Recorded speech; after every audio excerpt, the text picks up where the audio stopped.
Hello बच्चों, स्वागत है फिर से मेरे YouTube channel the Satya maths में। मैं बीच में कुछ मेरे पर्सनल इश्यूज़ था, इसके लिए वीडियो नहीं बना पाया, उसके लिए सॉरी। फिर से हम लोग कंटिन्यू करेंगे और आपको मैं कंटिन्यूसली वीडियो प्रोवाइड कराता रहूँगा। वट एवर अगर हो सकता है तो मैं वीकेंड पे ही बनाऊंगा वीडियो, बट आपको वीडियो आते रहेंगे, आपको चैप्टर वाइज मिलता रहेगा। क्लास 9 to 12 के लिए सभी बच्चों को मैं प्रोवाइड कराता रहूँगा। तो अभी तो मैं क्लास 10 के लिए चैप्टर लेकर आया हूँ। तो आप लोगों से रिक्वेस्ट है कि मेरे इस चैनल को अधिक से अधिक शेयर करिए और सब्सक्राइब कर दीजिए चैनल को। अगर अभी तक आपने नहीं किया है तो प्लीज़ सब्सक्राइब कर दीजिए और अधिक से अधिक शेयर करिए अपने फ्रेंड्स लोग के साथ, जो भी क्लास 10th में है या जो भी 9th में है। ऐसे चैप्टर्स हैं ये है कि क्लास 9th और 10th दोनों के लिए है, और भी बच्चे देख सकते हैं। तो चलिए स्टार्ट करते हैं। और बेल आइकन भी आप लोग प्रेस कर दिए ताकि वीडियो का नोटिफिकेशन आप तक पहुंचता रहे, और आप जैसे वीडियो ऑन करें, जैसे आप यूट्यूब ओपन करें वैसे नोटिफिकेशन आप तक पहुंच जाए और आप वीडियो देख सको। तो जितने भी बच्चे 9th में थे वो 10th में, जो 11th थे वो 12th पहुंच चुके हैं, और वो बच्चे बहुत एक्साइटेड होते हैं अपने क्लास 10th अपने बोर्ड की प्रिपरेशन के लिए। तो इसीलिए हम भी एक्साइटेड हैं आप लोग का प्रिपरेशन कराने के लिए। तो चलिए स्टार्ट करते हैं। जिन बच्चों को मैं उनके पास जाकर उनको नहीं पढ़ा सकता, मैं यहीं से ही कोशिश करूंगा कि उनसे इंटरेक्ट कर सकूं। और आप लोग कमेंट करिए, और कमेंट में आपको पढ़ता हूं और आंसर भी करूंगा जितना जल्दी हो सके उतना जल्दी। और जो भी आपको प्रॉब्लम होगा, जो भी आपको लगेगा कि सर इस टॉपिक पे हमें वीडियो बना दीजिए और समझा दीजिए, तो मैं करूँगा। तो चलिए स्टार्ट करते हैं बहुत ज़्यादा बात ना करते हुए। और ये समझ लीजिए कि अगर आप लोग को ये लगता है कि अभी स्टार्टिंग है, अभी नहीं पढ़ेंगे, कुछ दिन रेस्ट कर लेंगे, तो बिल्कुल ऐसा मत सोचिएगा। आप अभी से ही स्टार्ट कर दीजिए। जो टाइम मिला है ना ऊपर वाले के द्वारा, ये परफेक्ट टाइम मिला हुआ है, और इसी टाइमिंग में आपको परफेक्ट बनना है। आप टाइम का वेट ना करो, पता नहीं आगे कैसा टाइम आने वाला है, क्या होने वाला है। तो इसी टाइम में आप इसी को परफेक्ट मानो और यहीं पर प्रिपरेशन करो। जो टाइम जब आ जाता है ना वही आपके लिए बना हुआ है, उसी टाइम आप करोगे तो आप एक परफेक्ट जो होता है बन के निकलोगे। चाहे स्टूडेंट हो, चाहे किसी भी टाइप्स के एस्पायरेंट हो, बन सकते हो, आप कर सकते हो। तो चलिए स्टार्ट करते हैं बहुत ज़्यादा बात ना करते हुए। तो आज मैं आपके लिए लेकर आया हूँ क्लास 10th का चैप्टर 1, जिसका नाम है रियल नंबर। तो हमने यहाँ पे बोर्ड पे राइट किया हुआ है पहले से ही, ताकि ज़्यादा टाइम वेस्ट ना हो, ठीक है। तो रियल नंबर्स, और ये क्लास 10th के यूपी बोर्ड के भी बच्चे देख सकते हैं, क्योंकि हमने हिंदी में भी मेंशन किया हुआ है। तो रियल नंबर्स, जैसे कि रियल नंबर को हिंदी में बोलते हैं वास्तविक संख्याएं, ठीक है। अब वास्तविक संख्याएं क्या हैं? दुनिया के जितने भी नंबर्स हैं वो सभी वास्तविक संख्याएं होते हैं, बस केवल उनको छोड़कर जो रूट में हो और निगेटिव हो, है ना। निगेटिव नंबर का रूट को छोड़कर, निगेटिव नंबर्स के रूट को छोड़कर जितने नंबर्स होते हैं वो सभी रियल होते हैं। जैसे कि ये रियल नंबर है, हमने टिक लगाया यहाँ पे, देखिए। -8/17 रियल नंबर, 13 रियल नंबर है, √19/√5 रियल नंबर है, -√7/5, ये माइनस बाहर लगा हुआ है, अंदर नहीं लगा हुआ है, देखिए। तो ये भी एक रियल नंबर है। बट यहाँ पे देखिए √7, ये रूट के अंदर माइनस लगा हुआ है, ये रियल नहीं है। ये √-8/7, ये भी रियल नहीं है। ऐसे भी कोई भी नंबर हम रूट के अंदर नेगेटिव लिखते हैं नंबर, तो वो रियल नहीं माना जाता है, ठीक है।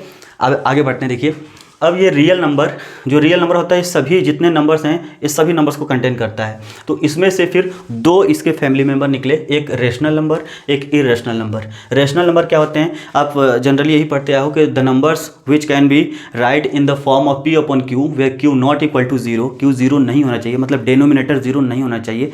ऊपर 0 हो सकता है, न्यूमरेटर 0 हो सकता है, मतलब ऊपर वाला नंबर 0 हो सकता है, ठीक है। अब इसका मतलब ये नहीं कि हमेशा अपॉन में ही लिखा जाएगा तो वो नंबर जो है कि रेशनल कहा जाएगा। रेशनल नंबर मतलब परिमेय संख्या है, रेशनल नंबर मतलब परिमेय संख्या है। तो परिमेय संख्या मतलब ऐसी संख्याएं जिन्हें P/Q के फॉर्म में लिखा जाए, जहाँ पे नीचे वाला कभी 0 नहीं हो सकता है, ठीक है। तो ऐसे नंबर्स को हम लोग रेशनल नंबर या परिमेय संख्याएं कहते हैं। जैसे इसका हमने एग्जांपल लिया हुआ, देखिए ये लाइन जा रहा है, ये 7/8, ये एक रेशनल नंबर है। 8, केवल 8, ये भी एक रेशनल नंबर है। अब जैसे आपके मन में क्वेश्चन है कि ये तो P/Q के फॉर्म में नहीं है, क्योंकि अपने मन से हम लोग अपॉन में 1 यहाँ पे राइट कर सकते हैं, अपॉन में 1 अपने मन से राइट कर सकते हैं। तो इसलिए ये भी एक रेशनल नंबर है। 10 भी एक रेशनल नंबर है, 10/17 भी एक रेशनल नंबर है, 5/100 भी एक रेशनल नंबर है। ऐसे ही कोई भी नंबर, इसमें मान लीजिए हम निगेटिव लगा दिए, ये भी एक रेशनल नंबर है। रेशनल नंबर निगेटिव भी हो सकता है, पॉजिटिव भी हो सकता है, ठीक है। अब बात करते हैं अब इस रेशनल नंबर में से, ठीक है। अच्छा, ये रह गया। इरेशनल नंबर क्या होता है? इरेशनल नंबर वे नंबर्स होते हैं जब नॉन परफेक्ट स्क्वायर नंबर मतलब कि किसी एक नंबर को लिया, उसको उसी से मल्टीप्लाई कर दिया, जो आंसर आया वो परफेक्ट स्क्वायर नंबर होता है। और ऐसे नंबर्स, मतलब इनके अलावा जो नंबर बचते हैं वो सभी नॉन परफेक्ट स्क्वायर नंबर होते हैं। जैसे अभी आपने 1 लिया, 1 को 1 से मल्टीप्लाई किया, 1 आया। 2 लिया, 2 को 2 से मल्टीप्लाई किया, 4 आ गया। और 3 को 3 लिया और 3 को 3 से मल्टीप्लाई किया 9 आ गया। तो ये जो नंबर्स आ रहे हैं देखिए बीच में नंबर्स बहुत छूट रहे हैं ना, पहले 1 आया था, फिर 4 आया, फिर 9 आया, तो बीच में नंबर छूट रहे हैं ना, ये जो बीच में नंबर छूट रहे हैं वही नॉन परफेक्ट स्क्वायर नंबर हैं, और जो नंबर आ रहे हैं वो परफेक्ट स्क्वायर नंबर्स हैं, जो कि क्लास एट्थ में भी आपको पढ़ाया गया होगा। ठीक है, तो ये हो गया जितने भी ये नंबर्स होंगे, ये हो गया। माइक थोड़ा सा ये नीचे आ गया तो ठीक है। तो अब देखिए ये नंबर्स हमारे जो हो गए इरेशनल नंबर्स हो गए। अब इरेशनल नंबर की बात करते हैं तो ये इंटीजर्स आता है।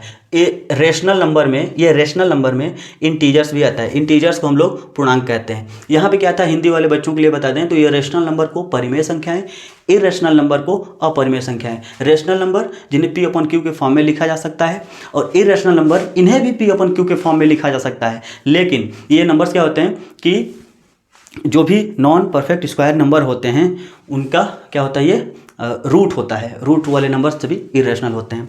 अब बात करते हैं रेशनल। रेशनल नंबर में से एक और नंबर निकलता है जिसे हम बोलते हैं इंटीजर्स। इंटीजर्स को हिंदी में बोलते हैं पूर्णांक। इंटीजर्स को हिंदी में बोलते हैं पूर्णांक संख्याएं, पूर्ण अंक वाले संख्याएं। जैसे कि अपूर्ण अंक वाले संख्याएं हैं, इसमें मतलब निगेटिव भी हो सकता है, पॉजिटिव भी हो सकता है। जैसे हमने लिखा है यहाँ पे -1, -2, -3, -4, -5, -8, -9, -10 ऐसे पहुँच जाइए। इधर देखिए +1, +2, +3, +4, +5 प्लस इन्फाइनाइट तक इधर पहुँच जाइए। तो यहाँ से हमें देख कर क्या लगा कि इधर एक निगेटिव वाला सेक्शन है, इधर एक पॉजिटिव वाला सेक्शन है। तो मतलब जो पूर्णांक होता है या इंटीजर जो होता है दो पार्ट में डिवाइड होता है। एक पॉजिटिव पूर्णांक और मतलब पॉजिटिव इंटीजर, पॉजिटिव पूर्णांक मतलब पॉजिटिव इंटीजर, नेगेटिव पूर्णांक मतलब नेगेटिव इंटीजर, मतलब ऋणात्मक पूर्णांक और धनात्मक पूर्णांक। ये हो गया, हमने यहाँ भी एग्जाम्पल लिख दिया हुआ है, देखिए ये हो गया। फिर बात करते हैं, अब ये ऋणात्मक पूर्णांक था, मतलब नेगेटिव इंटीजर था, तो इसको छोड़ देते हैं। अब फिर से आ जाते हैं इसमें, तो ये पॉजिटिव इंटीजर में से फिर नंबर्स निकला एक होल नंबर। होल नंबर कहा गया। होल नंबर वो नंबर है जो काउंटिंग नंबर को जीरो के साथ, जब जीरो भी इंक्लूड कर देते हैं काउंटिंग नंबर में, जब काउंटिंग नंबर में जीरो को भी इंक्लूड कर देते हैं तो उससे हम बोलते हैं होल नंबर, पूर्ण संख्याएँ। पूर्ण संख्याएँ, ये पूर्णांक संख्याएँ था, ये पूर्ण संख्याएँ हैं। तो देखिए 0, 1, 2, 3, 4, 5, 7 ...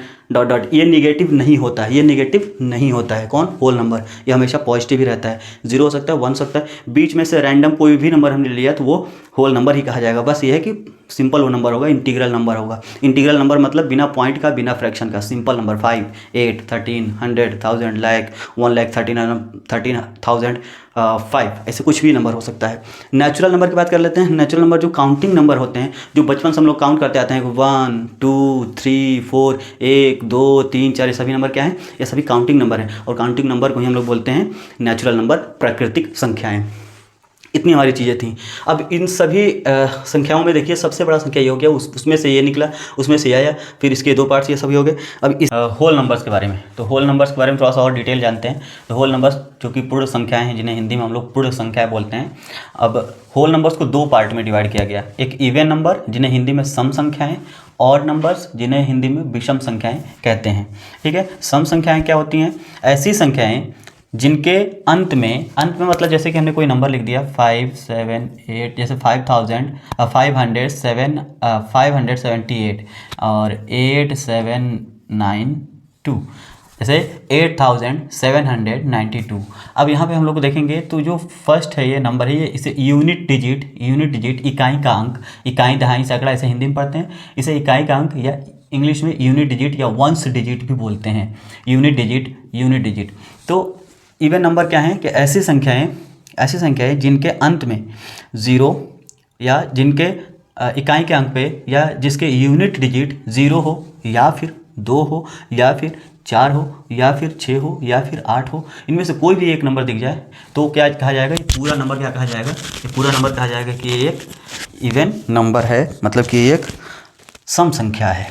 ठीक है, और ये खुद भी एक सम संख्या है। 0 एक सम संख्या है, ये भी एक सम संख्या है, 4 भी एक सम संख्या है, 6 भी एक सम संख्या है, 8 भी एक सम संख्या है। आगे जितने देखिए, अब क्या हो गया, इसके यूनिट डिजिट पे 0 सम संख्या, इसके यूनिट डिजिट पे 2 सम संख्या। अब 14 लिख दिया, 14 के इसके यूनिट डिजिट पे 4, ये सम संख्या। तो इस तरीके से ये हो गया। विषम में क्या होता है? विषम संख्याएँ ऐसी संख्याएं जिनके यूनिट डिजिट मतलब इकाई का अंक या तो 1 हो या 3 हो या 5 हो, मतलब इनमें से कोई भी। जैसे यहाँ पर हमने लिख दिया 3, अब ये विषम हो गया क्योंकि इकाई का अंक क्या है? 3 है। इकाई का अंक क्या? 3 है। 3 क्या है? विषम संख्या। ये पूरा नंबर ही विषम संख्या हो गया। हमने लिख दिया 7, 2 2 2 और लास्ट में लिख दिया 3। इकाई का अंक क्या है? 3 है। ये हमने इसको लिख दिया 9।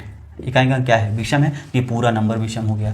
तो इस तरीके से ये विषम संख्या हो गया, ठीक है, मतलब कि ऑड नंबर्स हो गए। अब बात कर लेते हैं फैक्टर्स की। फैक्टर्स क्या होता है कि फैक्टर्स में समझने के लिए हम क्या करेंगे, एक कोई नंबर ले लेते हैं। जैसे हमने ले लिया 12 ले लिया। अब 12 किसके किसके टेबल में आता है? देखिए 1 के टेबल में तो सारे संख्या आते हैं, तो 1 के टेबल में आ जाएगा, मतलब 1 से पूरा डिवाइड हो जाएगा। मतलब 1 से जब 12 को डिवाइड करेंगे तो कोई रिमाइंडर या शेषफल जिसे हिंदी में कहते हैं नहीं आएगा, ठीक है। 2 से डिवाइड करेंगे, डिवाइड करना मतलब भाग देना, 2 से डिवाइड करेंगे तो इसका कोई रिमाइंडर नहीं आएगा, मतलब कोई शेषफल नहीं आएगा, मतलब ये 2 से भी डिवाइड हो जाएगा, 2 हो गया। 3 से भी हो जाएगा, 4 के भी टेबल में आता है, फिर 5 के टेबल नहीं आता, 6 के टेबल में आता है, 7 के टेबल नहीं, 8 के टेबल में, 9 में भी नहीं, 10 में भी नहीं, 11 में भी नहीं, 12 में आता है, ठीक है। तो अब ये सभी नंबर्स क्या हो गए? अब 12 जिससे पूरा तरह से डिवाइड हो जाए। अब 12 जिस नंबर से पूरी तरीके से डिवाइड हो जाता है उस नंबर को हम लोग क्या बोलते हैं कि इसका, इन सभी नंबर्स को इसका क्या बोलते हैं? फैक्टर्स या गुणनखंड बोलते हैं। तो 12 का गुणनखंड 1, 12 का गुणनखंड 2, 12 का गुणनखंड 3, 12 का गुणनखंड 4, ये सभी 12 के गुणनखंड हैं, ठीक है। बात समझ में आ गया? ऐसे ही अगर हम 10 की बात कर लेते हैं तो 10 कौन कौन से नंबर से डिवाइड हो जाएगा? 1 से तो होगा ही, 2 से भी डिवाइड हो जाएगा, और उसके बाद 5 से हो जाएगा, और खुद से हो जाएगा। तो 10 के गुणनखंड क्या है? 1, 2, 5 और 10, ये सभी 10 के गुणनखंड हैं। ऐसे ही थोड़ा सा छोटे नंबर्स ले लेते हैं। जैसे हमने 6 ले लिया, 6 किससे डिवाइड हो जाएगा? 1 से डिवाइड हो जाएगा, 2 से डिवाइड हो जाएगा, और 2 से डिवाइड हो जाएगा, और 3 से डिवाइड हो जाएगा, और 6 से भी हो जाएगा। तो 6 का गुणनखंड क्या है? 1 है, 2 है, 3 है, 6 है, ये हो गया, ठीक है। ये गुणनखंड हो गए। अब बात कर लेते हैं मल्टीपल्स, जिसे हम लोग गुणांक कहते हैं। गुणांक क्या होता है? गुणांक क्या होता है? किसी नंबर्स को ले लिया जाए, किसी भी एक नंबर ले लो, कोई भी एक नंबर ले लो आप। जैसे आपने ले लिया 5, हमने वहाँ पे एग्जांपल दिया हुआ है। जैसे कोई एक नंबर लिया, हमने 3 ले लिया, 3 में 2 से मल्टीप्लाई किया, आंसर क्या आया? 6 आ गया। तो 6 जो है ना, 3 का क्या है? गुणांक है। या फिर अब वैसे ही इसमें भी देख सकते हो, 2 में मल्टीप्लाई किया गया, 3 से क्या आ गया? 6 आ गया। तो 6 जो है 2 का भी गुणांक है और 3 का भी गुणांक है, ठीक है। यहाँ पे 3 से मल्टीप्लाई किया 9 आ गया, तो 9 जो है 3 का गुणांक है और 3 का भी गुणांक है। 3 तो 4 से मल्टीप्लाई किया 12 आ गया, तो 12 3 का भी गुणांक है और 4 का भी गुणांक है, ठीक है, इस तरीके से।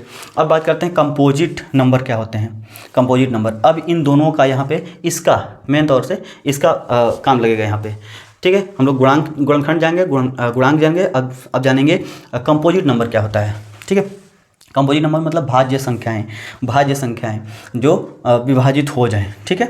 तो ठीक है, इसमें समझते हैं ऐसे नंबर्स जिनके 2 से ज़्यादा फैक्टर होते हैं, जिनके 2 से ज़्यादा फैक्टर, 2 से ज़्यादा मतलब, और ये 2 फैक्टर कौन से होते हैं? एक तो सभी नंबर्स के, अभी हम लोग ने देखा क्या, किसी भी नंबर में देखें एक चीज़ कॉमन था। एक चीज़ कॉमन क्या था? सॉरी,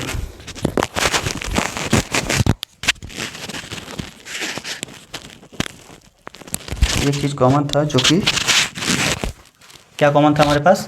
कि सभी नंबर्स में 1 और वो नंबर खुद ये आ रहा था हर नंबर्स में। मतलब फैक्टर जब निकाल रहे थे तो क्या था कि 12 का फैक्टर 1 भी है, 12 भी है, 10 का फैक्टर 1 भी है और 10 भी है, दोनों होता था ना हमेशा।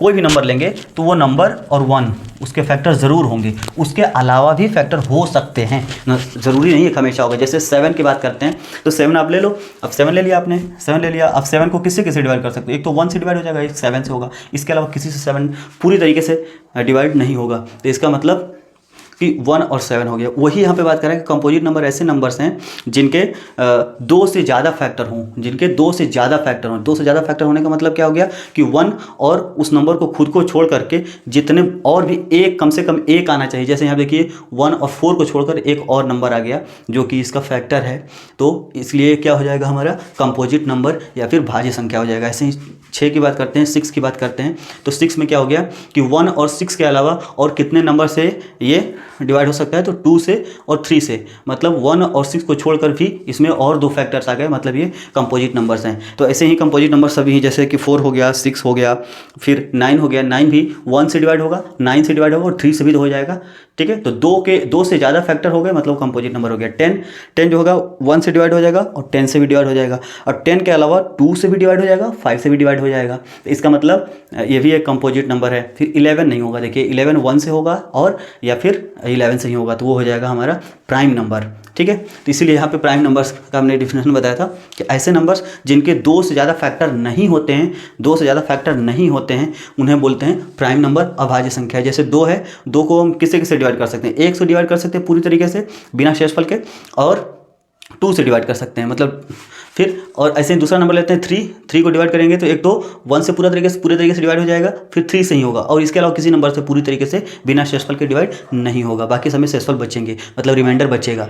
ठीक है, 7 को 1 से या फिर 7 से, ऐसे ही 7 हो गया, फिर 11 को, फिर ऐसे 13 को या तो 1 से या 13 से डिवाइड कर सकते हैं। तो ये सभी क्या है? प्राइम नंबर्स हैं। अब ट्विन प्राइम नंबर्स की बात करते हैं। ट्विन प्राइम नंबर्स क्या होते हैं? ट्विन प्राइम नंबर्स ऐसे 2 प्राइम नंबर्स के जोड़े मतलब पेयर, है ना, पेयर, इंग्लिश में पेयर बोलते हैं और हिंदी में जोड़े बोलते हैं। The pair of 2 prime numbers, 2 prime numbers ही होने चाहिए, दोनों प्राइम नंबर्स होने चाहिए। जैसे हमने एक पेयर ले लिया, जैसे यहाँ पे हमने ले लिया, एक ले लिया 3 और एक ले लिया 5, तो ये भी प्राइम है, ये भी प्राइम है। तो केवल इतना ही नेसेसरी नहीं है, इसमें और भी चीज़ें चाहिए कि 2 प्राइम नंबर होने चाहिए और दोनों को सब्ट्रैक्ट करने पर आंसर जो आ जाए, क्या आ जाए? 2 आ जाए, है ना। ऐसे 2 प्राइम नंबर्स जिनका अंतर 2 आता हो, ऐसे 2 prime numbers whose difference is 2, है ना। ऐसे 2 प्राइम नंबर्स जिनका अंतर 2 आए, उन्हें हम लोग क्या बोलते हैं? ट्विन प्राइम नंबर, है ना। ट्विन प्राइम नंबर मतलब सह अभाज्य संख्या। जैसे एक तो 3 हो गया, उसके बाद 5 और 7 आपस में, ये भी प्राइम नंबर किसी से नहीं कटेगा, ये भी किसी से नहीं कटेगा, मतलब किसी और के टेबल में नहीं आता है, और इनका घटाने पर क्या आएगा? 2 आ जाएगा आपस में घटाने पर। फिर ऐसे ही 11 और 13, अभी बीच में आपके मन में आ रहा होगा कि 7 और 9, तो 7 और 9 ले तो लिया और डिफरेंस भी 2 आ गया, लेकिन ये प्राइम है और ये कंपोजिट है, तो दोनों प्राइम होना चाहिए, ये नहीं होगा। ठीक है, तो 11 हो गया, 13 हो गया, फिर उसके बाद 17 और 19 हो गया, दोनों प्राइम है, ये भी प्राइम, और सब्ट्रैक्ट करने पे 2 भी आएगा, तो ये ट्विन प्राइम नंबर हो गया, जिसे हम सह अभाज्य संख्या कहते हैं। तो ये हो गया इतना। ठीक है, अब आगे बढ़ते हैं थोड़ा सा। अब ये तो बहुत बेसिक सी चीज़ें हो गई, तो अब बात कर लेते हैं कुछ नंबर्स के और उनके प्रॉपर्टीज़ के, कि उनमें क्या क्या क्वालिटी है। कुछ बेसिक्स नंबर हैं, जैसे 1 है, तो 1 को ना तो हम प्राइम नंबर कहते हैं, ना ही कंपोजिट नंबर कहते हैं, मतलब ना तो भाज्य है, ठीक है, ना भाज्य है। 1 को ना तो भाज्य संख्या में आता है और ना ही उल्टा हो गया, ना अभाज्य संख्या में आता है, अभाज्य, और ना ही भाज्य संख्या में आता है। ठीक है, नहीं भाज्य संख्या में आता है। और 2 क्या है? 2 की क्या खासियत है? 2 सबसे छोटा अभाज्य संख्या है और साथ में इवन भी है, मतलब इसको बोलते हैं स्मॉलेस्ट इवन प्राइम नंबर, मतलब कि सबसे छोटी सम अभाज्य संख्या, सबसे छोटी सम अभाज्य संख्या है, इसकी क्वालिटी है। 3 क्या है? 3 स्मॉलेस्ट ऑड प्राइम नंबर है ना, सबसे छोटी विषम प्राइम नंबर। 4 क्या है? सबसे छोटी भाज्य संख्या है ना, सबसे छोटी समभाज्य संख्या है ना, सबसे छोटी समभाज्य संख्या है, और मतलब स्मॉलेस्ट इवन कंपोजिट नंबर। 5 क्या है? 5 को ऐसे ही हमने ले लिया है, 5 मतलब लकी नंबर होता है, 5 मतलब लकी नंबर होता है। कहीं भी ट्राई करिए किसी चीज़ में भी तो कोशिश करिए कि 5 हो, क्योंकि 5 लकी नंबर होता है सबके लिए, ऑलमोस्ट हर जगह नहीं। ठीक है, फिर 9 की बात करते हैं, तो 9 स्मॉलेस्ट ऑड कंपोजिट नंबर होता है। 9 जो होता है स्मॉलेस्ट ऑड कंपोजिट नंबर होता है। ठीक है, क्योंकि इससे छोटा ऑड कंपोजिट नंबर कोई नहीं है। ठीक है, और फिर देखिए 10 क्या है? स्मॉलेस्ट 2 डिजिट कंपोजिट नंबर होता है, तो ये कुछ इसके क्वालिटी हैं। अब ऐसे इसमें क्वेश्चंस बनते हैं कि the HCF of what is the HCF of a smallest composite number and smallest 2 digit composite number. तो अब ये नंबर नहीं देगा कि 4 और 10 का एचसीएफ क्या होगा, ऐसे ही क्वेश्चन पूछ देगा, आपको ऑप्शन में दे देगा, तो क्या करोगे? तो इसलिए आपको पता होना चाहिए, तो आप इसका स्क्रीनशॉट ले सकते हो, ठीक है, और नोट बना सकते हो बनाना चाहो तो। ठीक है, तो अब आगे जो है, आगे हम लोग अब बात करेंगे किसकी? फंडामेंटल थ्योरम की, जो कि अब हमारे 10th में बिल्कुल अच्छे से हम लोग इंटर कर रहे हैं, फंडामेंटल थ्योरम। थोड़ा सा हिंदी वाले बच्चे फंडामेंटल थ्योरम को हिंदी में क्या बोलते हैं थोड़ा सा मुझे देखना पड़ेगा, तो इसके लिए आप देख लीजिएगा। फंडामेंटल थ्योरम है ना, फंडामेंटल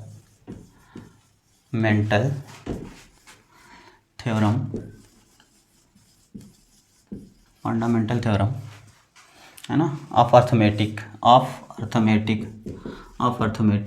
ठीक है, ये क्या होता है? तो ये कहता है, फंडामेंटल थ्योरम ये कहता है कि किसी भी कंपोजिट नंबर को, क्या बोलता है, कंपोजिट नंबर को, किसी भी भाज्य संख्या को, है ना, किसी भी composite number, a composite number can uniquely expressed as product of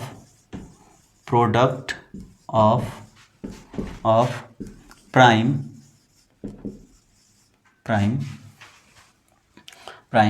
numbers या प्राइम फैक्टर्स भी बोल सकते हैं, है ना, product of its prime factor, of its prime factors, ठीक है, ये हो जाएगा। तो क्या कहना चाह रहा है, बेसिकली ये कहना चाह रहा है कि जैसे कोई भी आपने नंबर ले लिया, जैसे कि हमने 6 ले लिया, तो 6 को अभी आप कट करोगे तो क्या हो जाएगा, ये किससे कट होगा, 2 से होगा। तो डिविजिबिलिटी आपको आनी चाहिए, 2 से डिविजिबिलिटी क्या होता है, तो कोई अगर नंबर इवन नंबर है, कोई नंबर अगर सम संख्या है, तो वो 2 से पूरा कट जाएगा, पूरा डिवाइड हो जाएगा। 3 से क्या होता है, 3 से डिविजिबिलिटी का रूल क्या होता है कि किसी नंबर के डिजिट को जोड़ करके अगर वो 3 के टेबल में आता है तो इसका मतलब कि वो 3 से पूरा डिवाइड हो जाएगा। फिर 4 से देखने के लिए क्या करते हैं कि अगर लास्ट के 2 डिजिट, 4 से डिविजिबिलिटी कैसे चेक करते हैं कि अगर लास्ट के 2 डिजिट 4 के टेबल में आता है या 4 से पूरा कट जाता है तो पूरा नंबर 4 से डिविजिबल होगा। फिर आगे बात करते हैं अगर 5 से, तो 5 से वही नंबर कटते हैं जिनके अंत में, मतलब जिनके इकाई का अंक, जिनके यूनिट डिजिट या तो 0 हो या 5 हो, तो पूरा 5 से कट जाएगा। फिर 6 से बात करते हैं, तो ऐसे नंबर्स जो 2 से और 3 से दोनों से कटते हैं वो 6 से भी कट जाएगा। फिर 7 के भी हैं इसी तरीके से, 8 के भी हैं सभी का, 10 का भी जानती हो कि जिनके लास्ट में 0 है तो वो 10 से डिविजिबल हो जाएगा, तो वो आना चाहिए आपको। मेन बात का आपको प्राइम नंबर्स के रूल्स आने चाहिए। तो 2 से डिवाइड हो जाएगा। कभी भी जब भी फैक्टराइज करते हैं हम लोग, तो पहले अब देखिए 2 से भी डिवाइड हो रहा है, 3 से भी हो रहा है, तो ये नहीं कि आपको माइंड में 3 आ गया तब 3 से कर दोगे, यही रूल है इसका कि पहले 2 से ही करो, तब 3 से पहले कर दोगे। तो अभी इसमें तो कुछ नहीं, किसी बड़े नंबर्स में गलती हो जाती है, तो हमेशा ये करेंगे, जैसे कि अगर 2 से भी हो रहा है, 3 से भी हो रहा है, पहले 2 से ही करना है, पहले छोटे नंबर से ही इसको कट कराएंगे। तो ये 2 3 जा, अब फिर 3 से हो रहा है तो 3 1 जा, ठीक है, ये हो गया। तो इसका मतलब 6 को हम लोग क्या राइट कर सकते हैं, 2 × 3, ये भी एक प्राइम नंबर है, ये भी एक प्राइम नंबर है, ठीक है। तो यहाँ पे 2 3 6 आ गया। तो वही ये कह रहा है कि किसी भी कंपोजिट नंबर को इसके प्राइम फैक्टर्स के प्रोडक्ट के रूप में हम लोग शो कर सकते हैं, और ये यूनिक होता है। अब 6 को बताओ, आप 6 को और कुछ तो लिख नहीं सकते हो कि जैसे कि 3 × 5 कर दो आप, तो क्या हो जाएगा, अलग हो जाएगा ना। तो केवल यही एक कम्बिनेशन है जिससे 6 आएगा, तो वही यूनिकली, इसीलिए यूनिक वर्ड यूज किया गया है। और इसके ऑर्डर मैटर नहीं करता है। अब 6 को हम 3 × 2 लिख दें या 2 × 3 लिख दें, एक ही बात है। तो ये बुक में देखोगे तो ऑर्डर भी इसमें मेंशन रहता है। ये हो गया हमारा, यही होता है फंडामेंटल थ्योरम। अब कोई भी और भी नंबर लेते हैं, जैसे दूसरा नंबर ले लेते हैं हम, जैसे हमने ले लिया 120। अब इसको कट कर लाते हैं, तो इवन नंबर है तो 2 से जाएगा, तो है ना, तो 2 6 जा 12 और 0 नोट कर लो। फिर 2 से जाएगा, 2 3 जा 6 और 0 नोट कर लो। फिर 2 से जाएगा, तो फिर क्या हो जाएगा, यहाँ पे 2 1 जा 2, लेकिन यहाँ पे 3 है तो 1 बचेगा, ये 10 हो जाएगा, 2 5 जा 10। फिर यहाँ पे अब ये तो ऑड नंबर हो गया, अब तो इवन है नहीं, तो अब चेक करेंगे क्या ये 3 से कट रहा है। तो 3 से कटाने के लिए क्या करते हैं, 1 और 5 को ऐड करते हैं, तो 6 आ गया। 6 3 के टेबल में आता है, इसका मतलब ये 3 से कट जाएगा, तो 3 5 जा 15, ठीक है। फिर 5 के टेबल में आ जाएगा, 5 1 जा, तो इसका मतलब 120 को हम लोग क्या लिख सकते हैं, 2 × 2 × 2 1 2 3, है ना, इंटू 3 × 5। इसको और थोड़ा सा सिंप्लीफाइड कर दें तो 2 की पावर 1 2 3, 2 की पावर 3 × 3 × 5, ऐसे लिख सकते हैं इसको, ठीक है। तो यही बात ये बेसिकली बोल रहा है, फंडामेंटल थ्योरम ऑफ अरिथमेटिक यही होता है बेसिकली, ठीक है। अब आगे बढ़ते हैं थोड़ा सा इस तरीके से। फंडामेंटल थ्योरम हम लोग समझ गए। आगे बात करते हैं तो इसमें आ जाता है एलसीएम एचसीएफ कि कैसे फाइंड करते हैं एलसीएम एचसीएफ। उससे भी पहले और बात कर लेते हैं थोड़ा सा कि एक क्वेश्चन आता है, बहुत ही अच्छा है ये, क्लास 10 के बच्चों को इसको थोड़ा सा ध्यान से देखिएगा आप। मतलब आप देखोगे तो हर दूसरे साल में पक्का पूछता है, अधिकतर ये चांस होता है कि पूछता ही है। तो देखिए जैसे कि होता है कि क्या 12 की पावर n है, क्या 12 की पावर n है, तो क्या इसका यूनिट डिजिट 0 हो सकता है? क्या ये नंबर जो होगा, जो भी आंसर आएगा इसका, वो 0 से ख़त्म होगा? है ना। तो हमेशा इसके लिए क्या करते हैं हम लोग कि जो अंदर लिखा होता है उसको हम चेक करते हैं। एक बात बताओ कि किसी भी नंबर में मल्टीप्लाई, कौन से ऐसे दो नंबर लें जिनको मल्टीप्लाई करने पर लास्ट में 0 पक्का आएगा। तो दो ऐसे नंबर हैं, एक तो हो गया 2 और एक हो गया 5। अब इनको मल्टीप्लाई कर दो, 2 मल्टीप्लाइड बाई 5 कर दो, क्या आ जाएगा 10 आ जाएगा, लास्ट में आ गया 0। ठीक है, तो आपको यही चेक करना है कि उस नंबर में 2 और 5 दोनों हैं कि नहीं है। अगर दोनों हैं, इसके अलावा भी कुछ है, तो वो कहा जाएगा कि 0 से ये एंड होगा, मतलब इसका आंसर जो होगा वो 0 से एंड होगा। मतलब कि मान लो जैसे इसका n की वैल्यू आ गया 2, तो क्या हो जाएगा 12 की पावर 2 हो गया, इसका मतलब 12 मल्टीप्लाइड बाई 12 हो गया, और इसको मल्टीप्लाई कर देंगे 144 आ गया, लास्ट में क्या आया 4 आया, 0 नहीं आया। ठीक है, तो वही बात कर रहा है कि जो आंसर आएगा वो 0 से खत्म होगा। तो हम कहाँ तक मल्टीप्लाई करके देख सकते हैं, तो यही तो कर नहीं सकते। तो इसके लिए हम लोग ये रूल करते हैं कि यहाँ पे इसका फैक्टराइजेशन कर लेते हैं। क्या करते हैं, फैक्टराइजेशन कर लेते हैं। जिसको क्या लिख सकते हैं हम लोग, 12 को लिख सकते हैं 12 इज इक्वल टू हम लोग लिख सकते हैं, पहले थोड़ा साफ कर लें इसको।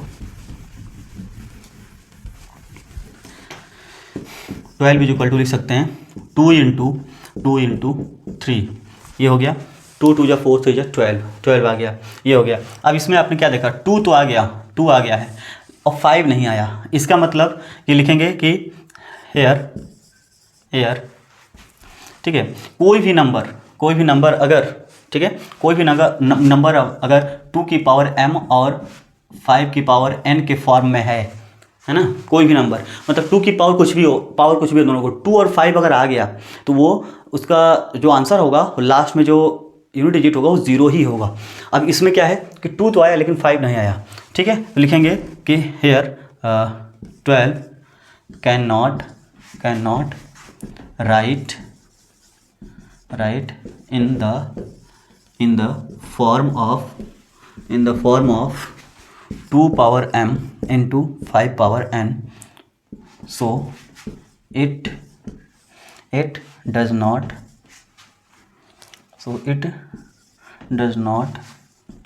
end with digit 0। तो ये 0 से डिवाइड, मतलब 0 से एंड नहीं होगा। तो ऐसे क्वेश्चन आप 12 की जगह पे कुछ भी दे सकता है, तो आपको यही करना है और यही लैंग्वेज आपको यही लिखना है। बिल्कुल, आप चाहो तो लैंग्वेज नोट कर लो, 12 की जगह पे वो नंबर हो जाएगा। जैसे मान लो 20 है तो 20 लिख लोगे, तो 20 में तो 2 और 5 दोनों आ जाएंगे। तो यहाँ पे कैन नॉट ना लिख करके can write in the form of this, so it ends with digit 0 लिख दिया जाएगा। नॉट हटा दोगे, डज नॉट हटा दोगे, यहाँ से पता चल जाएगा। इसी तरीके से राइट कर लिया जाएगा।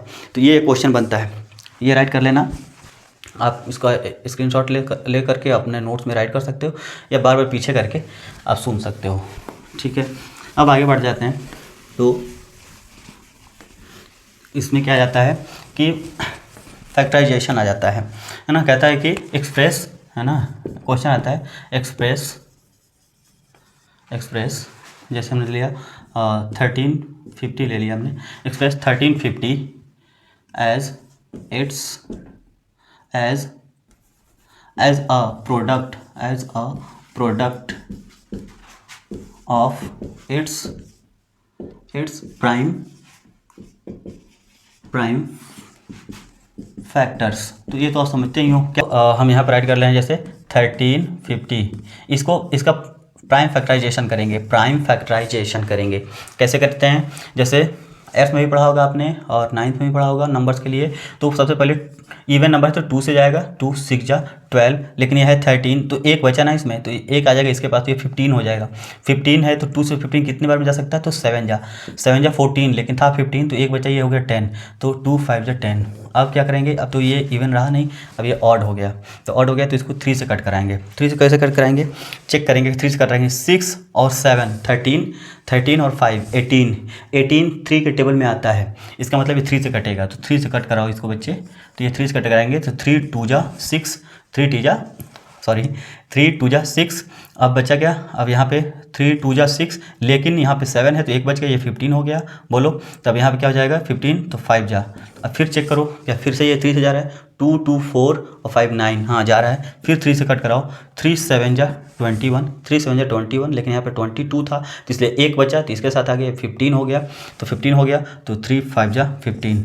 फिर से देखो 7 5 12 3 के टेबल में आता है, मतलब फिर से 3 से कटेगा। तो 3 2 जा 6, लेकिन यहाँ पे 7 है तो एक बचेगा, तो इसके साथ आ जाएगा, वो 15 हो जाएगा। और 3 के टेबल में 15 5 जा, ठीक है। अब देखो ये 2 और 5 7 3 के टेबल में नहीं आता है, इसका मतलब अब ये 5 से कटेगा, तो 5 5 जा 25 और 5 1 जा, ये हो गया। तो इस तरीके से आप राइट कर दोगे 1350 इक्वल टू, मतलब 1350 equal to 2 multiplied by 3 into 3 into 3 into 5 into 5। थोड़ा सा और इसको सिंप्लीफाइड करके लिख दो, सिंप्लीफाई करके, तो 2 मल्टीप्लाइड बाई 3 की पावर 3 मल्टीप्लाइड बाई 5 की पावर 2, ये हो जाएगा आपका आंसर। इस तरीके से ये भी एक क्वेश्चन पूछता है, बहुत ही इंपॉर्टेंट है। तो अब डिस्कस करेंगे एलसीएम और एचसीएफ। तो एलसीएम एचसीएफ को पहले समझेंगे कि होता क्या है ये। तो चलिए बात करते हैं एचसीएफ। इसका फुल फॉर्म होता है highest common factor. Highest common factor में चलिए इसको ऐसे समझते हैं पहले एक एग्जांपल से। तो हमने ले लिया पहले फैक्टर्स ऑफ 12 के फैक्टर्स हमने लिख दिए। 12 के फैक्टर्स क्या हो जाएंगे, 1 हो जाएगा, 2 हो जाएगा, 3 हो जाएगा, 4 हो जाएगा, 6 और 12 हो जाएगा। मतलब 12 इन सभी नंबर से डिवाइड हो जाएगा। फैक्टर्स ऑफ 15 किन किन नंबर से डिवाइड होगा, 1 से होगा, 3 से होगा, 5 से होगा और 15 से हो जाएगा। अब क्या करना है आपको, कॉमन एक वर्ड आ रहा है जिसमें देखो इन दोनों के फैक्टर में कुछ कॉमन दिख रहे हैं क्या। ये तो हमने केवल 2 नंबर लिया है, आप इसमें 3 नंबर्स का भी ले सकते हो, 4 नंबर्स का भी ले सकते हो, मतलब उन सब में कॉमन आ रहा है कि नहीं आ रहा है, ऐसे भी चेक करोगे। हालांकि एचसीएफ फाइंड करने का ये तरीका नहीं है, बट ये हम बेसिक समझाने के लिए बता रहे हैं, ठीक है। तभी उसको भी बताएंगे कैसे करते हैं। तो देखिए, तो ये हमने एचसीएफ फाइंड, यहाँ पे हमने फैक्टर्स राइट कर लिया। फैक्टर्स में फिर हमने देखा क्या, हाईएस्ट कॉमन फैक्टर है ना। इसका हाईएस्ट कॉमन फैक्टर क्या है, मतलब यहाँ से यहाँ तक मिलाओ इसमें कि क्या 3 के अलावा कोई ऐसा नंबर है जो दोनों में है, नहीं है, केवल 3 ही ऐसा नंबर है जो दोनों में है, तो यही हाईएस्ट हो जाएगा। मान लीजिए कि अभी ऐसा होता कि सपोज, हालांकि ये गलत होगा जो मैं करने जा रहा हूँ, जैसे यहाँ पे 12 है, इसमें भी 12 होता, तो अब इसका आंसर क्या होता, तब ये 12 होता, आंसर तब ये 12 होता। लेकिन ऐसा है नहीं ना, इसमें दोनों में नहीं आ रहा है ये, तो इसलिए इसका जो ऐसा कौन सा ऐसा हाईएस्ट नंबर है जो दोनों में आ रहा हो, तो 3 ही ऐसा हाईएस्ट नंबर जो दोनों में आ रहा है, तो इसलिए ये हो गया हाईएस्ट कॉमन फैक्टर, ये हमारा हो गया एचसीएफ। फिर बात करते हैं एलसीएम। तो ये लोवेस्ट कॉमन मल्टीपल कहा जाता है। अच्छा, हाईएस्ट कॉमन फैक्टर को इसको ग्रेटेस्ट कॉमन फैक्टर भी बोलते हैं और मैक्सिमम कॉमन फैक्टर भी बोलते हैं। तो इस तरीके से इसको भी lowest common factor, smallest common factor, multiple, sorry, lowest common multiple, smallest common multiples भी बोलते हैं। तो यहाँ पे लोवेस्ट कॉमन मल्टीपल्स है, ये मल्टीपल्स है। और याद करिए अभी मैंने मल्टीपल्स एक्सप्लेन किया था, आप चाहो तो वीडियो फिर से पीछे करके देख सकते हो, ठीक है। तो मल्टीपल्स ऑफ 6 हमने राइट किया, कुछ मल्टीपल्स हमने राइट कर दिए, तो ये रहा आपका मल्टीपल्स 6 12 18 24 30 36। 9 के हमने कुछ मल्टीपल्स राइट कर लिए, तो 9 18 27 36 ऐसे ही हो जाएगा। अब इसमें आप देखो लोवेस्ट कॉमन मल्टीपल्स, इसमें ऐसा कौन सा लोवेस्ट नंबर, सबसे छोटा ऐसा कौन सा नंबर है जो दोनों में मैच कर रहा है। तो ये 6 9 तो कर नहीं है, 12 तो कर नहीं रहा है, 18 इसमें भी, 18 इसमें भी है। अब आगे देखिए 36 भी आ रहा है इसमें और 36 इसमें भी आ रहा है, ये भी है। लेकिन हमें लोवेस्ट नंबर चाहिए, हमें मैक्सिमम वाला नंबर नहीं चाहिए, हमें लोवेस्ट वाला चाहिए। तो हमारे पास ये नंबर आ गया, तो ये 18 हो गया, ठीक है। तो इसका आंसर आ गया 18। अब एक चीज़ हम लोग ऑब्जर्व करेंगे इसमें क्या, कि यहाँ पे हमने 12 लिया था, 15 लिया था, आंसर क्या आया, 3 आया। मतलब इससे भी छोटा आया और इससे भी छोटा आया। तो हमेशा एचसीएफ जो होता है ना, जिन नंबर का एचसीएफ निकालते हैं, चाहे 4 नंबर निकालो, 2 नंबर निकालो, 3 नंबर का निकालो, हमेशा आंसर जो आएगा उनसे छोटा ही आएगा। एचसीएफ कभी दिए हुए नंबर से, जिनका एचसीएफ फाइंड कर रहे हो, उनसे बड़ा नहीं आ सकता है उसका आंसर। और यहाँ पे एलसीएम में इसी का उल्टा हो जाता है कि जो नंबर है देखो 6 से बड़ा है, 9 से भी बड़ा है। तो एलसीएम जो होता है, एलसीएम हमेशा दिए हुए नंबर के बराबर या उससे बड़ा होता है। और एचसीएफ में भी ऐसा होता है कि दिए हुए नंबर के बराबर भी आ सकता है या उससे छोटा आ सकता है एचसीएफ में, और एलसीएम में दिए हुए नंबर के बराबर आ जाएगा या फिर उससे बड़ा आएगा। तो हमेशा ये बात का ध्यान रखिएगा, ठीक है। इसके अलावा हम बात कर लेंगे अब आगे कि इसमें एक फार्मूला होता है जो कि मैं आपको राइट करके दिखा दे रहा हूँ, है ना। और ख़ास करके ये फार्मूला जो हम राइट करने जा रहे हैं, ये सिर्फ 2 नंबर्स के लिए होता है ना, सिर्फ 2 नंबर्स के लिए होता है ना। जब 2 नंबर के एलसीएम एचसीएफ की बात करें तो एक फार्मूला हमारे पास आ जाता है। क्या होता है कि 2 नंबर है ना, देखो होता है first number multiplied by second number equal to LCM multiplied by HCF LCM multiplied by HCF, ये हो जाता है, ठीक है। ये फॉर्मूला है। इसमें क्या रहेगा कि इसमें से कोई भी बहुत सारी चीज़ें आ सकती हैं, बहुत तरीके से क्वेश्चन पूछ सकता है। जैसे फर्स्ट नंबर दे दिया, ठीक है, और एलसीएम दे दिया, एचसीएफ दे दिया। देखिए हमारे पास कितने फोर इसमें टर्म्स बन रहे हैं, 1 2 3 4, इसमें से हमेशा 3 देगा, आपको 3 दे देगा। अब चाहे वो डायरेक्टली 3 इसमें से टर्म्स देगा या फिर इनडायरेक्टली 3 टर्म्स देगा। कैसे हम बता रहे हैं इसमें, जैसे कि फर्स्ट नंबर दे दिया, एलसीएम दे दिया, एचसीएफ दे दिया, तो फाइंड कहेगा कि फाइंड करो कि सेकंड नंबर क्या होगा, ठीक है। या फिर ऐसा हो जाएगा कि सेकंड नंबर दे दिया, एलसीएम दे दिया, एचसीएफ दे दिया, कहेगा कि बोलो कि फर्स्ट नंबर क्या होगा, तो वो तो दोनों क्वेश्चन लगभग एक ही जैसे हो गए। अब बात कर लेते हैं, इसमें ऐसा कह देगा कि product of first number and second number is this and HCF is this, then find the LCM, ठीक है। मतलब इन दोनों का आंसर दे देगा। जैसे मान लीजिए कि ये हो गया 3 और ये हो गया 6, है ना, इनका प्रोडक्ट क्या आ जाएगा 18, तो कहेगा कि product of first and second number is 18 and HCF is 3, then find the LCM, ऐसे आ जाएगा। तो यहाँ से क्या करोगे, ये 3 इधर मल्टीप्लाई करेगा, जाके डिवाइड करेगा, मतलब एलसीएम हमारे पास क्या आ गया, बोलो, आ गया 6 आ गया, 3 से डिवाइड कर दिया। तो इस तरीके से भी क्वेश्चन दे सकता है। या फिर ऐसे कह सकता है, ऐसे भी कह सकता है कि if the product of LCM and HCF is this and one of the number is this, then find the second number, ऐसे कह सकता है। मतलब इन दोनों को मल्टीप्लाई करके जो आंसर आएगा वो लिख सकता है, और उसके बाद इधर से एक नंबर दे देगा, तो कहेगा बताओ कि इसमें से सेकंड नंबर क्या होगा या फर्स्ट नंबर क्या होगा। एक तो ये हो गया कंडीशन। इसमें भी और ऐसे आ जाता है क्वेश्चन कि if the product of LCM and HCF is this, मान लो ऐसे लिख दिया, and LCM is 2 more than HCF, ऐसे आ गया कि LCM is 2 more than LCM HCF. हमने इधर माइनस क्यों किया, क्योंकि ये ज़्यादा है और इक्वल बनाना है, तो इसमें से 2 सब्ट्रैक्ट करेंगे तभी तो इक्वल बनेगा, इसलिए हमने सब्ट्रैक्ट किया इसमें से। तो ऐसा कंडीशन आ गया, और फिर इन दोनों का सम दे दिया कि इन दोनों का सम कितना है। इस तरीके से यहाँ से हम लोग तो ये कंडीशन बना के देता है, फिर कहता है कि इसमें बताओ कि इसका फर्स्ट नंबर क्या होगा, सेकंड नंबर क्या होगा, या एलसीएम क्या होगा, एचसीएफ क्या होगा, ऐसे भी क्वेश्चन आ जाता है, ठीक है। अब एक चीज़ और आप नोट कर लो इसमें कि कभी भी जैसे अगर प्राइम फैक्टराइजेशन से आप किसी नंबर्स का निकाल रहे हो, तो एलसीएम फाइंड करने के लिए क्या करना है, एलसीएम जैसे एचसीएफ, पहले एचसीएफ की बता दे रहे हैं, एचसीएफ में एचसीएफ फाइंड करने के लिए क्या करो आप कि, है ना, वैल्यू विद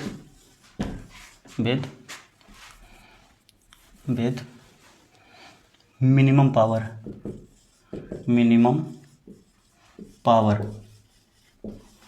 और एलसीएम में वैल्यू विथ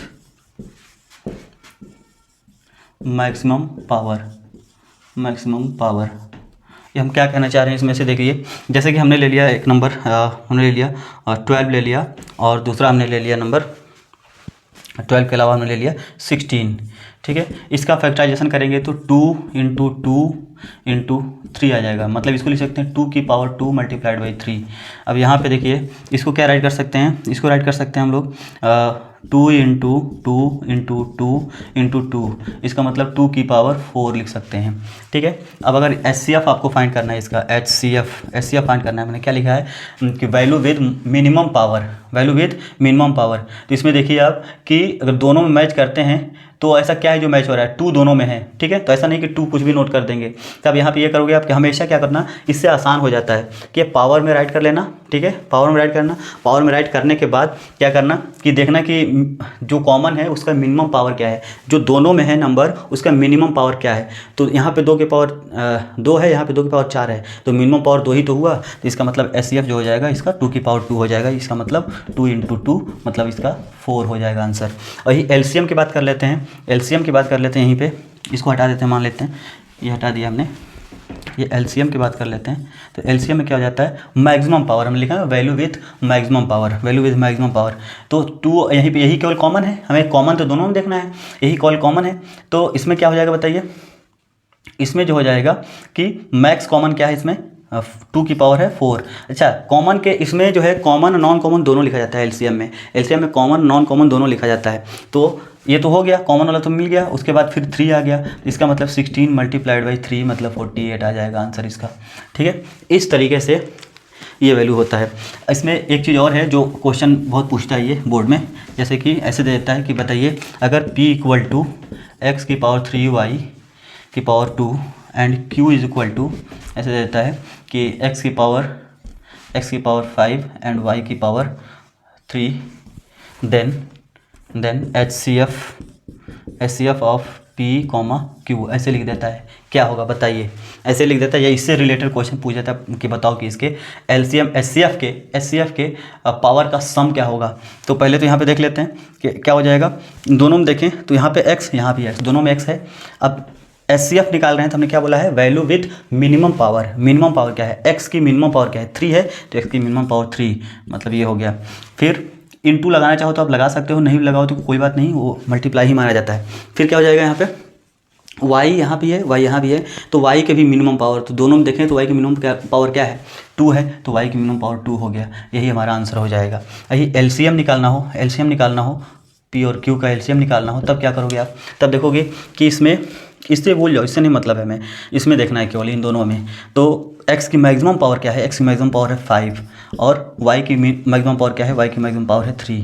तो ये हो गया आंसर। ऐसा हमेशा नहीं होगा, जैसे थोड़ा सा मैं चेंज कर दे रहा हूँ, यहाँ पे हमने कर दिया 1 और यहाँ पे हमने कर दिया 2, ठीक है, ऐसा कर दिया हमने। अब अगर आप ध्यान से देखोगे, अब इसमें हम क्या कर रहे हैं कि अगर एचसीएफ निकालना हो तो एचसीएफ में क्या है, मिनिमम पावर देखना है। तो x का मिनिमम पावर 2 है, तो यहाँ पे 2 लगा दो। y का मिनिमम पावर 1 है, तो 1 लगा दो, या ना रहने दो ऐसे ही। फिर एलसीएम निकालना हो तो एलसीएम निकालने के लिए क्या करना है कि एलसीएम में मैक्सिमम पावर देखना है। तो x का मैक्सिमम पावर कितना है, 3 है, यहाँ पे 3 लगाओ, ठीक है। और फिर y का मैक्सिमम पावर क्या है, 3 है, तो ये 3 हो गया। तो ये हो गया इसका आंसर। तो ऐसे हो सकता है, कभी कभी क्वेश्चन पूछ देता है कि इनके एलसीएम के पावर का सम क्या होगा। तो पावर का सम देखें तो 3 + 3 ये हो जाएगा 6। ऐसे भी क्वेश्चन पूछ देता है, तो आपको ये भी आना चाहिए इस तरीके से, ठीक है। बाकी आप एलसीएम एचसीएफ प्राइम फैक्टराइजेशन से फाइंड कर ही सकते हो, ठीक है। अब एक क्वेश्चन और छूट रहा है, जैसे प्रूवमेंट का, कि प्रूव दैट, जैसे आ गया कि prove that √3 is an irrational number. कैसे प्रूव करते हैं, बहुत सिंपल सा एक थ्योरम था, लेकिन आप थ्योरम नहीं बताएंगे, वीडियो ज़्यादा लेंथ बढ़ाना नहीं चाह रहे हैं। तो यहाँ पर हो जाएगा √3। अगर आप लोग को नहीं समझ में आएगा तो आप लोग बोलो कमेंट में, तो मैं फिर से उसको बता दूंगा, ठीक है। तो ऐसे लिखते हैं कि लेट √3 = P/Q, ठीक है, लिख देंगे वेयर, ये बहुत इंपॉर्टेंट है, इसका लैंग्वेज लिखना, where P and Q are P and Q are, where P is integer and Q is non-zero integer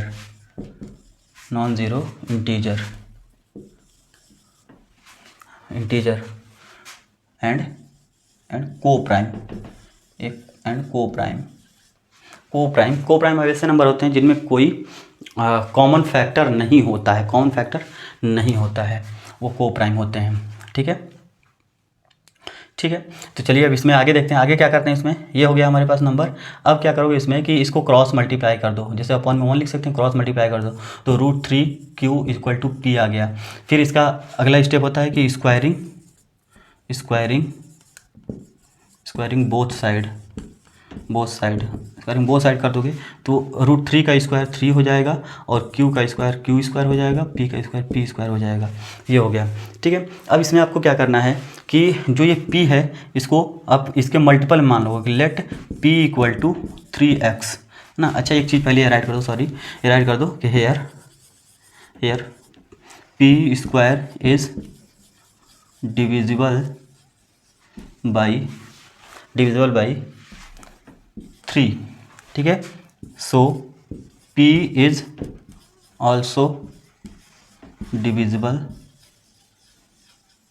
by 3। एक थ्योरम होता है कि अगर P स्क्वायर किसी नंबर से डिविजिबल है तो उसका रूट भी उस नंबर से डिविजिबल होगा। ये हो जाएगा। इसके बाद क्या करोगे आप, वही करोगे, लेट